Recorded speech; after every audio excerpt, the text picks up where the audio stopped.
It's time to talk about June's Journey, a hidden object mystery game with a captivating detective story. When you're playing, you solve a mind-teasing mystery of the roaring 1920s while you dive into June's captivating quest to uncover a scandalous family secret and solve her sister's murder. It's mystery, it's danger, and it's romance, and you never know where the next chapter's gonna take you. If that wasn't fun enough, you get to customize your very own luxurious island estate. Seriously, I cannot stop playing. I am already on the 3rd chapter, and I just started recently. Join me back in time in the glamorous 1920s. June needs your help, detective. Download June's Journey for free today on iOS and Android.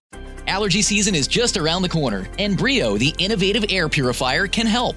Brio quickly removes common allergens, including pollen and pet dander, and deep cleans without filter clogging, so it's more effective than HEPA. Brio's long-life filters save you money, too. Breathe easy this spring with Brio, the advanced air purifier that's ideal for every room in your home. And get 15% off Brio using code IHEART at BrioAirPurifier.com. That's code IHEART at BRIOAirPurifier.com. As Natalie promised you last week, we are back together this week, and it feels so good. So good. And you know by now, but patrons heard this episode first. When you join, you get episodes one day early, a bonus episode every month, and starting in November, you get all of our episodes ad-free. You also get priority when requesting a case and a shout out on an episode. Speaking of, thanks so much, Ellie. To join the Patreon, click the link in our show notes. Can't wait to see you there. Hey, I'm Paige. And I'm Natalie. We're the hosts of the Murder Diaries podcast. We bonded over tacos and true crime after we matched on Bumble BFF. You know, like any normal millennial using an app to meet new friends. Every Thursday, we upload a new episode. In each episode of the Murder Diaries, we tell true crime one story at a time. One week, it's my turn.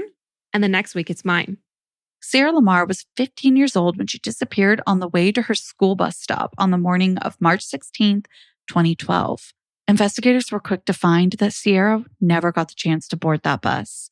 Massive searches followed, and a volunteer team formed that searched weekly for over 3 years for her. DNA would eventually lead to an arrest, but Sierra's remains are still missing. As her Find a Gravesite says, her family prays and hopes one day they can bring Sierra home to a proper resting place. This is her story. Used to think it's in my head, but I'm walking with the dead. Sierra Mae LaMar was born October 19th, 1996. That's the day before this was released. And technically on the East Coast, this was released 9 p.m. on her birthday, which would have been her 26th birthday. Honestly, that came to us as a complete surprise when we began researching this episode. And we're really happy that it can be just an extra way to honor Sierra with this episode. That aside, she was born to her parents, Steve and Marlene, and her big sister, Danielle, who was 6 years older. She was primarily raised in Northern California's Bay Area, spending her first 15 years of life in Fremont, California. Eventually, Marlene and Steve did divorce. With that in mind, and Danielle off to college, in October of 2011, Sierra and Marlene moved to Morgan Hill. Marlene had met a new partner, and she wanted to be closer to him. It was also somewhat of a new start for the two. As the episode of See No Evil, titled Come Home Sierra, puts it, Sierra was the joyful heartbeat of her family. Her mom calls her charismatic. Sierra had a gift for bringing people up when they were down, and she had a big, beautiful smile that people were naturally drawn to. She was a people person, and she did enjoy this attention. Her dad says that she was outgoing and loved to goof off with her friends. In fact, a friend of hers, Hannah, says that it was hard to even understand or explain just how goofy Sierra was unless you were with her in person. Despite this outgoing and personable nature, Sierra also had a softer side, a more serious side. As many teen-parent relationships go, Sierra and her mom had their ups and downs, sometimes fighting out their differences. Danielle explains that the divorce, rightfully so, wasn't easy on either of the sisters. Divorces are obviously complex. I don't think I need to explain that to any of you. And in Sierra's case, it meant a move to Morgan Hill eventually once Marlene had met that new partner. And both of her parents agree she struggled with this move. She took to Twitter to express herself on February 22nd, 2012. #confession night. Moving schools in high school this year is way too hard. Things won't ever be the same. That sucks. It should come at no surprise, but most of Sierra's friends were in Fremont still, although she was starting to settle in more and more in Morgan Hill. You can't blame a 15-year-old for not wanting to start over at a new high school like Sierra had to do. We just heard a quote from Twitter of Sierra expressing herself about this, but she wasn't shy about it with her mom either. She used to say things to her like, quote, "I wish I was in Fremont." That's what was going on for Sierra when we get to March 16th, 2012, the day she went missing. It was a typical day. Marlene left for work as a physical therapist around 6 a.m. Sierra was set to go to school, leaving a little bit later, around 7:20. Sierra's typical ride to school was the bus. To get to her bus stop, Sierra would normally walk to the end of her cul-de-sac that they lived on, and then about 500 feet or so down Daughtry Avenue. The bus stop was placed at Palm and Daughtry Avenue. This was basically a personal bus stop for Sierra because no other students used it. The only thing between Sierra's street and the intersection of Palm and Daughtry, which again was where the bus stop was, is a farm and active garden center called Grass Farm. That's on one side of Daughtry, and then there's some open land on the other side. That land might also be owned by the farm. I'm not too sure, but basically it's kind of rural. It's a lot of open land right where that bus stop is. The high school, Ann Sobrato High School, where Sierra was a sophomore at the time, was about 5 or 10 minutes drive away. As Marlene got out of work later that day and made her way home, she called Sierra, as she did every day as she exited the parking lot from work. She expected Sierra to answer and still be at school waiting to get on the bus home. Again, this is just like any other weekday. Only Sierra didn't answer this time. When she got home, Marlene checked all of the rooms in the house, wondering maybe she would find Sierra napping or something. She quickly realized Sierra wasn't napping or at home at all for that matter. She started getting a little bit upset, thinking maybe Sierra was with a friend and hadn't told her and was now maybe avoiding her calls or something. I mean, could we really put it past a teenager? I certainly wouldn't blame Marlene for thinking this first. Yeah, you definitely can't put this past a teenager, and Morgan Hill's a pretty safe community. It's ranked 45 on the 50 safest cities in California list by SafeWise for 2022. That's quite a feat considering California has a lot of cities. So back to Marlene though. So she's at home wondering where Sierra is and what's going on. She contacts Ann Sobrato High School and is informed that Sierra didn't attend that day. She was absent for every class.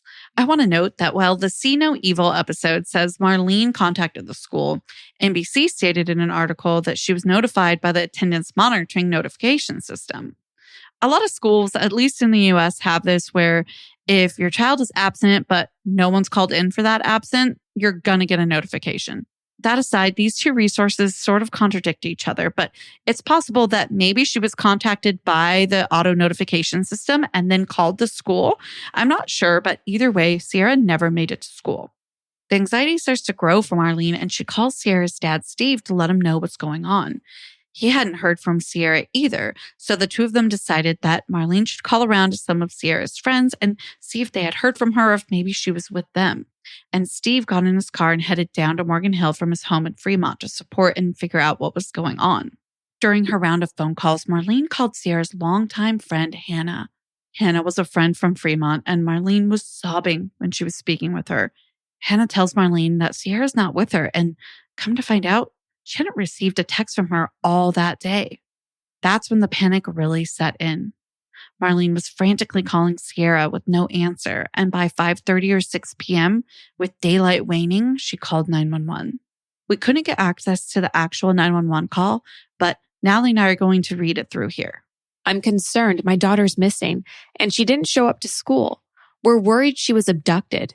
That's okay. I'm going to get some information from you, and we're going to have a deputy come and talk to you, okay? Okay. What's your daughter's name? Sierra LaMar. And do you happen to know what she was wearing this morning? Actually, no, because I leave for work and then she gets dressed. Obviously, I wasn't there, but Marlene is almost in another world during this call, and her voice starts to break with tears as the dispatcher and she continue their conversation.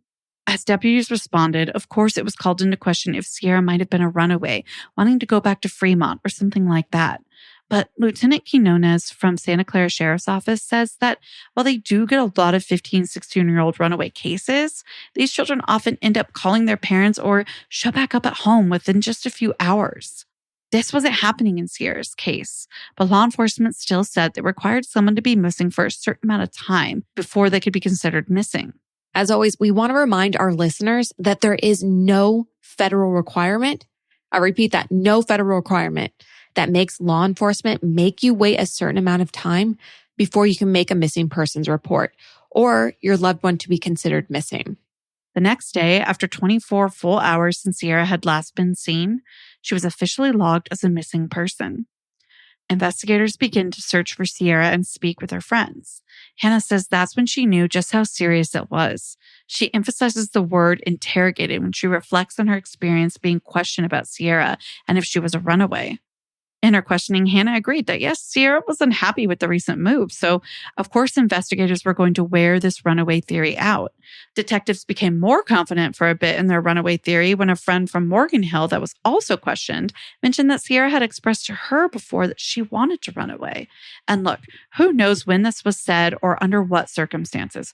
Sierra was a teenager after all, and a lot of teenagers have thoughts like this as they work through becoming an adult and gaining independence. I was thinking those same thoughts. Either way, we know now Sierra wasn't a runaway, and luckily investigators were hard at work retracing Sierra's steps from March 16th so that they could establish some kind of timeline. Part of that, of course, is figuring out who the last person to see Sierra was. That was Marlene. Marlene may have been the last person to see Sierra, but was she the last person to hear from her? Nope, she wasn't. Sierra had texted a friend around 7:10 a.m. In this message, Sierra and the friend were coordinating. They were going to meet up so that they could exchange some homework and some makeup that morning, as one does when they're 15. No, seriously though, a friendly makeup and homework exchange might not sound significant, but it really is in Sierra's case. This exchange is significant because it's documentation that Sierra was making plans, and plans that were to take place soon nonetheless. And that doesn't seem like something a person would do if they're planning on running away. Law enforcement thought the same thing, and they continued their timeline creation. They figured Sierra left around 7:20 to be at the bus stop by 7:25. Her walk to the bus stop, by the way, isn't even half a mile, not even a full kilometer. Anyways, the next step for investigators would be to find out if there were any surveillance cameras along her walking route to the bus stop. There weren't any along the route, but the bus did have surveillance cameras. It had cameras that surveilled inside and outside of the bus. This was obviously to enable the bus to monitor who was getting on and off and things like that. Detectives were obviously interested in checking the video from March 16th around 7:25 a.m. The surveillance footage showed that Morgan Hill USD Bus 20 pulled up to Sierra's stop, and there was no Sierra. This made it clear that after the text message with her friend, Sierra never made it to the bus, or at least was gone within around the 15 minutes between the text and the bus arriving to the bus stop. So that leaves about an hour and a half from 6 a.m. to 7:25 for investigators to try and sort this out. We know we have the text to her friend at 7:10, but what about any social media? Is there anything there? Sierra was incredibly active on social media, especially her Twitter, so investigators were wondering that same thing. They didn't find much, but there was a quick retweet around 6:29 a.m., and they found that Sierra had taken a selfie on her computer at about 7 a.m. and then posted it to Facebook. More than adding information within the 6 a.m. to 7:25 timeline investigators were working on, this selfie showed investigators what Sierra wore that day. Well, the top at least. It was a San Jose Sharks crew neck sweatshirt, which is the local professional hockey team. Besides that post around 7 and the text around the same time at 7:10, there wasn't any other activity from Sierra. After that, she basically went radio silent, which again is not like Sierra. She had literally tweeted 5,554 times since she joined in May of 2011. 20 of those tweets were from the day before she went missing alone. This radio silence made them start moving forward with a possible abduction. Marlene echoes, saying that she never believed Sierra ran away. She knew deep down that was never it. Now that it was a possible abduction, media appearances from the family and law enforcement kicked into high gear to gain traction and hopefully get some leads. A large search for Sierra also began, with 300 mutual aid searchers in the area. Detectives in the meantime spoke to every sexual offender in a 5-mile circumference from where she went missing. All roughly 250 offenders were eventually cleared. It took 20 teams of 2 officers to get that work done. It's around this time that Lieutenant Quinones gets a phone call from Steve, Sierra's dad, and he informs him proactively that he is a registered sex offender. He didn't want them to find out later and think that he was hiding it. He'd been convicted of lewd and lascivious acts against minors under 14 in 2009. Mercury News reports that he was originally charged with 10 counts of molesting girls that his daughter had over for sleepovers. He pled no contest to one of the charges. It was considered a misdemeanor according to See No Evil, and he served 1 year. We want to be clear here at the Murder Diaries that we really don't know the full story, and we aren't asserting any opinions. And honestly, we're not really talking about whatever had happened. This episode is about Sierra, who Steve loved very much. In regards to her case, he was nothing but cooperative, and he was ruled out as a suspect. He was at work about 20 miles away, and that was verified easily. Detectives didn't stay very focused on whatever happened with Steve, and the focus was finding Sierra. The day after she went missing, investigators were in luck. Her phone started pinging intermittently. It was pinging to a tower about half a mile from Sierra's house, and thus not far from her bus stop either. Investigators had no idea what was going on, though. Was Sierra turning it off and on? Was someone else? They wanted to get to the area and fast. A search team was dispatched to the area, and they found her cell phone in a, quote, large open field with tall grass. Marlene was able to identify it as her daughter's phone, and that's when the family knew without a shadow of a doubt their worst fears were coming through. As her sister Danielle puts it, we knew Sierra is not somewhere she wants to be right now if she dropped her phone. Knowing that it was found in the middle of a field, it makes me wonder what was making it ping off and on. Well, it had rained the night before, so it's believed by law enforcement that it had maybe been short-circuiting or something like that due to a liquid intrusion. Regardless, with the phone in hand, investigators returned to the bus surveillance. They decided to take another look to see if they could find any more clues. What they were worried about is that Sierra's routine was the same every day. She took the same bus and walked the same route to the bus stop day after day every weekday. This would have made it easy for someone to catch on to her routine and use this knowledge to abduct her. They searched and searched the footage from the bus's camera to see if they could find any clues that someone might have been following her or stalking her. There weren't any breakthroughs there, but a breakthrough did come on March 18th, just 2 days after Sierra went missing. About 2 miles from her home on a rural road near some storage sheds, Sierra's black purse was found. A few resources, including an initial news report, incorrectly state that it was a pink Juicy Couture bag, but the actual police photos showed in See No Evil are of a black purse. Inside of Sierra's bags were her jeans, socks, bra, underwear, a school notebook, and a few other things amongst what you would expect to find in a purse, like a cute purple animal print mirror compact, her keys, inhaler, things like that. Most importantly, it had the sweatshirt that she had been wearing in the selfie photo from the morning she went missing, the shark's crew neck. The clothing was sent to a lab for analysis and, of course, swabbed for DNA. What came back was more than law enforcement was expecting. The lab found lichen on the clothes, and to learn more about what this meant, investigators called in a botanist. The botanist explained that this type of lichen had to have a water source, and it only grows in certain areas. Glass beads that aid in the reflection of roadways were also found. Lieutenant Quinones says that this told them that Sierra was most likely dragged down a road and through an area that the lichen identified grew. The captain of Santa Clara Sheriff's Office says that they searched everywhere they could within a 300-mile radius using this information.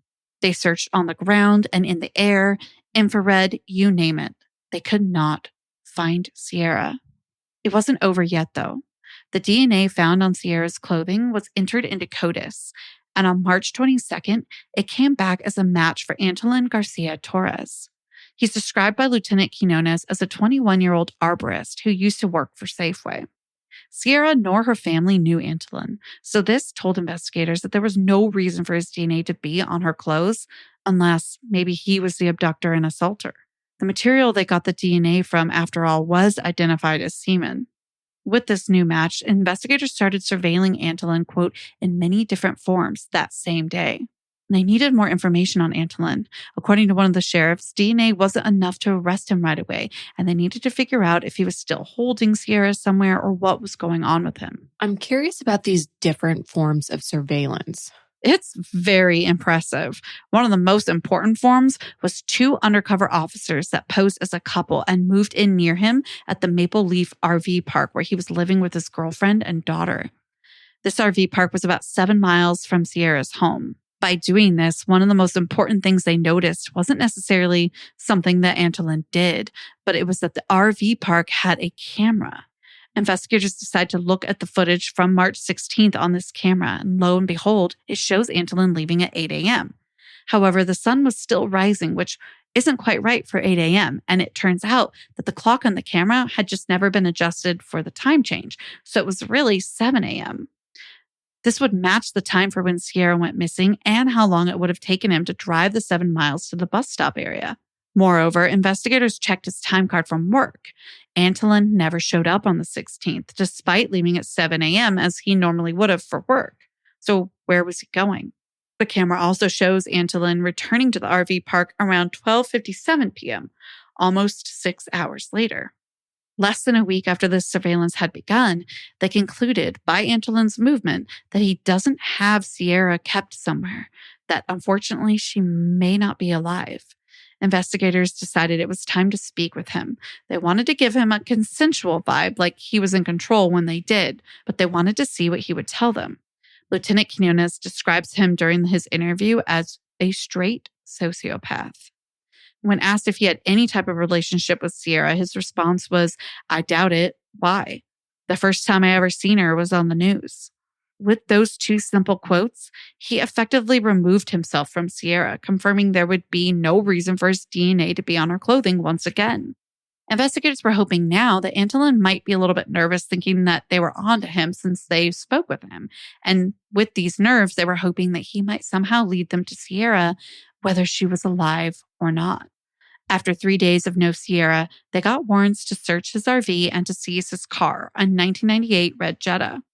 They also brought him back in for questioning. In regards to March 16th, he says he left his home at 7 a.m. and was basically on autopilot and ended up having to turn up Palm to correct his direction, or something to that effect. Sierra's bus stop was on Palm. With that information, he puts himself, as Lieutenant Quinones says, quote, dead smack in the middle of our crime scene at the exact time we believed him to be going there. Antolin also told investigators that he cashed a check at Bank of America before 1 p.m., which is perfect for the investigators' timeline. The Bank of America he says he went to, it was right by the RV park where he lived, and this would make it easy for him to be home by the 12:57 mark that they already clocked from the surveillance footage. Antolin was telling the truth about going to B of A. The investigators confirmed this with the B of A's CCTV footage. But they found something else interesting in this CCTV footage. The bottom of Antolin's jeans are darker than the rest, as if they were muddy or wet. Like they'd been somewhere where the lichen grows that they found on Sierra's clothing. Another noteworthy piece of info was that there had been 2 attempted abductions at the Safeway where Torres worked just a few years back before Sierra went missing. Investigators took a look at the sketch that had been created from one of the attempted abductions, and it was a remarkable likeness. They were sure it was Antolin. In one of the abduction attempts, the perpetrator dropped the stun gun that they had. Investigators pulled the print from the battery. It wasn't a good enough print to be fed into the general matching system, but it was good enough for an expert to analyze against Antolin's prints. And guess what? It was a match. Investigators now knew they were dealing with a serial predator. Which sounds to me like he escalated over time, like we know a lot of offenders do. Investigators didn't want him escalating any more. When Sierra's DNA and fingerprints were found in his car on the rear door handle and a pair of gloves, and a large rope with Sierra's hair on it was found in his trunk, the evidence had mounted enough. He was arrested May 21st, 2012. The following day, May 22nd, Marlene released the following statement. I would like to thank the community outreaching to find Sierra and all their time and efforts that have gone into this. We continue to pray until she's found. Our search is still not going to end. As a mother, I'm hopeful because their body has not been found, and that gives me hope. I do have a plea to the perpetrator to please give me the information that you have to lead us to Sierra to help end this nightmare. I would like you to come forward and say where she is and end this nightmare for us as a family. We don't know exactly what happened that day, but it's likely that Antolin had been stalking Sierra, learning her routine, and on the 16th sexually assaulted and murdered her. Antolin was found guilty May 2017 of not just Sierra's murder, but also the 3 attempted abductions from that Safeway. He has yet to admit where Sierra's remains are. Moments after the judge denied the defense's last-minute attempt to request a new trial, Antolin was sentenced to life without parole in December of 2017. Before his sentence was delivered by the judge, Marlene gave the following victim impact statement at Antolin's sentencing. I find it incomprehensible that you made the choice to commit a heinous, violent crime and murder an innocent child. You have caused great pain to both our family and yours. We will never know if Sierra could have become the dancer she dreamed of, the creative makeup artist she thought she could be, and the counselor who might have shaped someone's life in the right direction. You robbed Sierra of what God had planned for her and the lives she could have changed. You can choose to make the right choice and repent. End the torment by telling us where Sierra is. The impact statement goes on, but I wanted to leave this episode with that poignant excerpt from it. Until our next episode, you know where to find us. At themurderdiariespodcast.com, at the Murder Diaries Pod on TikTok and Instagram, and at the Murder Diaries Pod request at gmail.com. And if you haven't already, go ahead and give us 5 stars. It helps us keep sharing stories like Sierra's. And until then, Stay safe. bye. Seeking the truth never gets old. Introducing June's Journey, the free-to-play mobile game that will immerse you in a thrilling murder mystery. Join June Parker as she uncovers hidden objects and clues to solve her sister's death in a beautifully illustrated world set in the Roaring 20s. With new chapters added every week, the excitement never ends. Download June's Journey now on your Android or iOS device, or play on PC through Facebook Games.